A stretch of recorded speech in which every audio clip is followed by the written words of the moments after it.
Hello friends, welcome back to my channel. तो अगर आप एनवीएस या फिर किसी भी टीचिंग एग्जाम की प्रिपरेशन करें तो ये वीडियो आप लोगों के लिए काफ़ी हेल्पफुल होने वाला है, क्योंकि आप लोगों के लिए एक बहुत ज़्यादा इंपॉर्टेंट अपडेट है।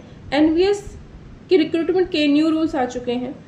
ठीक है, इसके लिए आप लोगों के लिए एक छोटा सा वीडियो मैं अलग बनाऊंगी जिसमें 50% क्राइटेरिया क्या है, सब्जेक्ट कॉम्बिनेशन क्या है, तो उसको आप लोग जरूर देख लीजिएगा। ठीक है, कम्युनिटी टैब पर भी मैं उसको पोस्ट करूंगी, टेलीग्राम चैनल पर भी उसको शेयर कर दूंगी, उसको जरूर देख लेना, क्योंकि आप लोगों के इतने सारे कमेंट्स आते हैं 50% क्राइटेरिया को लेकर के, सब्जेक्ट कॉम्बिनेशन को लेकर के, जो कि मुझे नहीं लगता कि मेरे अलावा कोई आपके क्लियर कर पाएगा।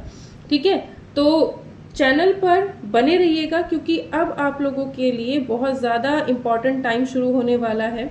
एनवीएस के रिक्रूटमेंट रूल्स आ चुके हैं जिसमें कुछ चेंजेस हुए हैं। पहले मैं आपको कुछ छोटी छोटी चीज़ें इस पूरे नोटिफिकेशन में से जो इंपॉर्टेंट है वो मैं आपको बता देती हूँ कि जो रिक्रूटमेंट की जो पोस्ट हैं वो आपकी principal PGT Hindi, English, physics, chemistry, mathematics, economics, biology, history, geography and commerce, computer science, physical education, modern Indian language, इन सभी के लिए पीजीटी की पोस्ट है।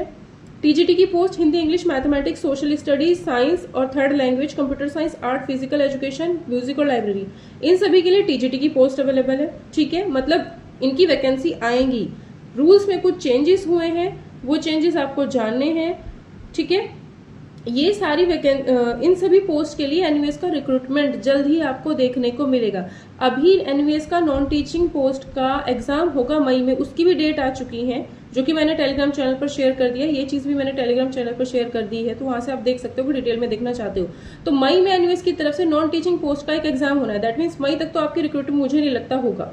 मई तक तो आपके पास टाइम है बहुत अच्छे से तैयारी करने का, मतलब ये 2-2.5 महीने आपके पास है तैयारी करने के लिए फिलहाल। अब देखते हैं कि एनवीएस का रिक्रूटमेंट आएगा कब तक।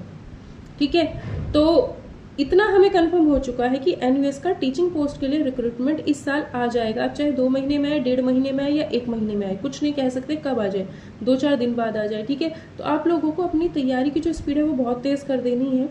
चैनल पर बहुत कुछ मैंने कराया हुआ है, बहुत कुछ अभी करा रही हूँ, प्रैक्टिस सेट्स वगैरह करा रही हूँ। क्वेश्चंस 25 क्वेश्चन, 35 क्वेश्चन, 10 क्वेश्चन, जितने भी मुझसे बन पा रहे हैं डेली बेसिस पे मैं आपको क्वेश्चंस कराने की कोशिश कर रही हूँ। बीच में कुछ इशू था, फैमिली में प्रॉब्लम थी, दैट्स व्हाई मैं 10 डेज क्लासेस वगैरह सब कुछ बंद हो गया था, 10 to 15 डेज। ठीक है, तो अपनी तैयारी को आप स्पीड बढ़ा लीजिए, क्योंकि 1 से 2 महीने, मान लो आज नोटिफिकेशन, कल नोटिफिकेशन आ गया, 2 महीने बाद एग्जाम हुआ तो नहीं कर पाओगे, है ना।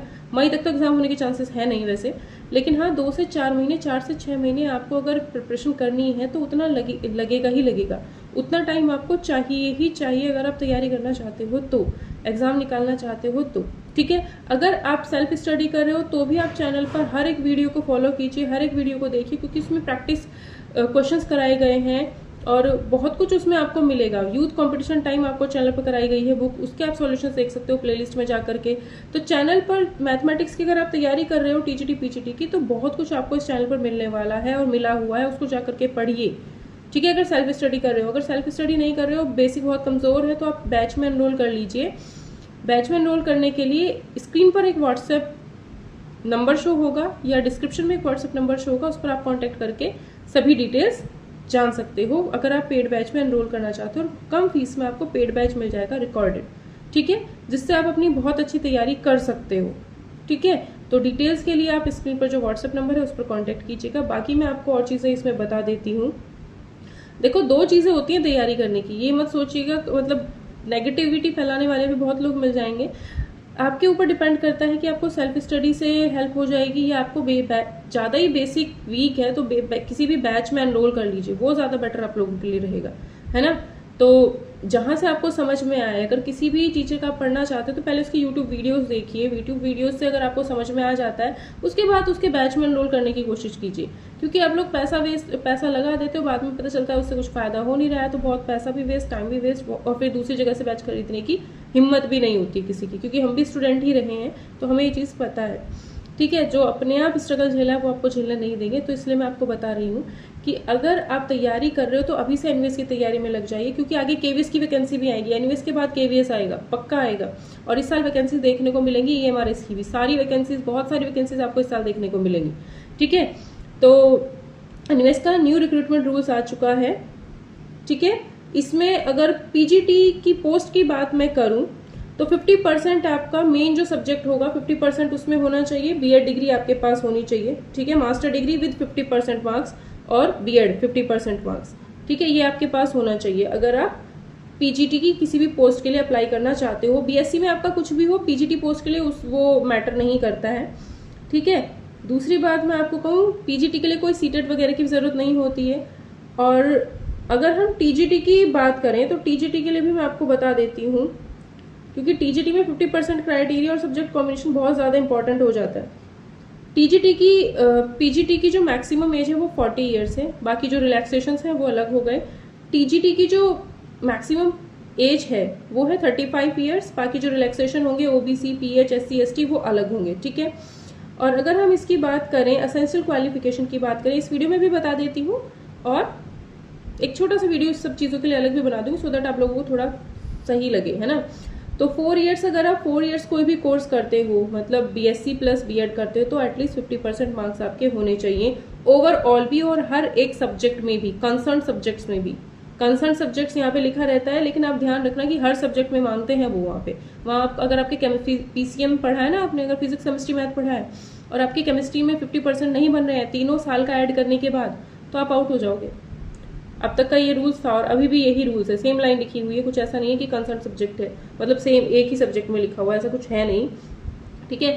तो इसी तरीके से अगर आपने सिंपल बीएससी किया हुआ है तो 50% marks in concern subject, combination of subjects, मतलब जितने भी आपके कॉम्बिनेशन है, फिजिक्स केमिस्ट्री मैथ्स तीनों सब्जेक्ट है तो तीनों में, ठीक है। और एग्रीगेट मतलब ओवरऑल सारे सब्जेक्ट्स के मिलाकर के भी 50% से ऊपर हो, तीनों सब्जेक्ट के अलग अलग भी 50% से ऊपर हो, और जो आपका मेन सब्जेक्ट है, मान लो मैथ्स से दे रहे हो तो मैथ्स का भी आपके 50% से ऊपर हो। जिन्होंने ऑनर्स किया होगा फिजिक्स में और केमिस्ट्री में, वो टीजीटी मैथ्स की पोस्ट के लिए एलिजिबल नहीं होंगे, ठीक है, ये चीज आप लोग ध्यान रखना।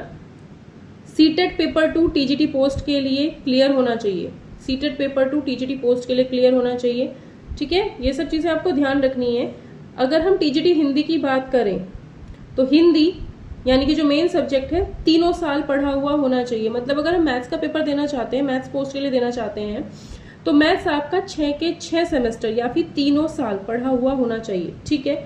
उसके बाद अगर हम बात करें, ठीक है, अगर इंटीग्रेटेड कोर्स है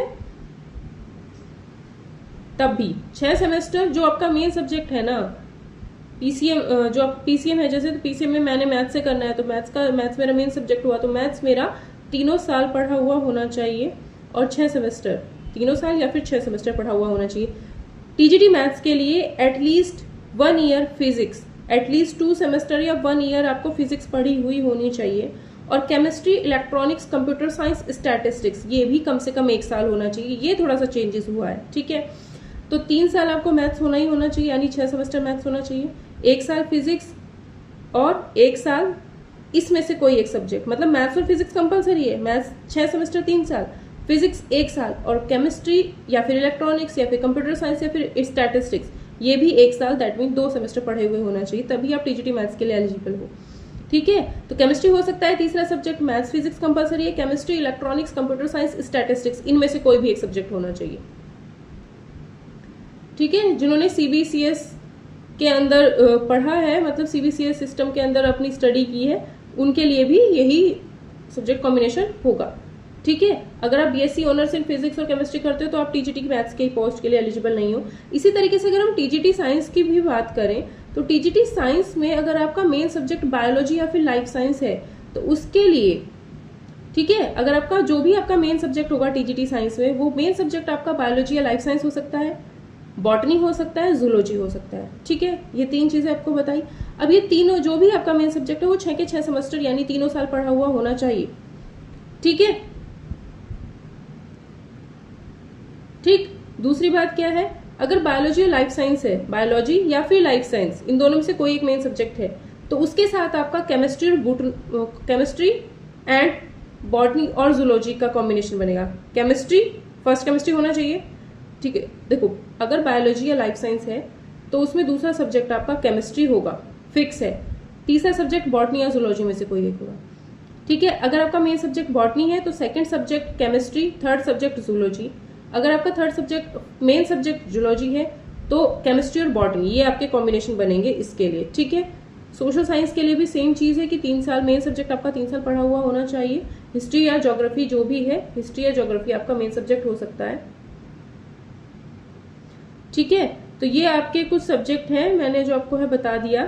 तो अगर आप अपनी तैयारी कर रहे हो तो भैया अब स्पीड बढ़ा लो।